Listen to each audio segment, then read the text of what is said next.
Welcome to Blizzard Fire. We hope this video helps fire up your solution. In this video, I will explain how to use TD Ameritrade. To begin, you'll need to open a new brokerage account online, which is a straightforward process. Once your account is approved, fund it with an initial deposit.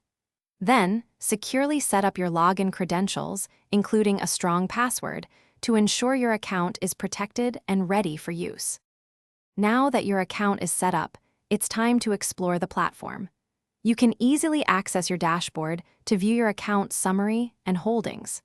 Take some time to locate the robust research tools and educational resources available.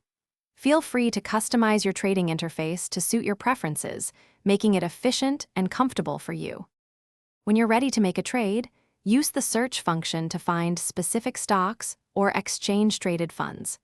It's important to understand different order types, such as a market order for immediate execution or a limit order to specify a price. Always review all the details and confirm your trade carefully before final execution. Regularly monitor your portfolio performance to stay informed about your investments. If you ever have questions or need help, remember to utilize the comprehensive customer support available. As you gain experience, you might want to explore more advanced trading options and tools to further enhance your investment strategy. Thanks for watching. If you found this helpful, don't forget to like and subscribe.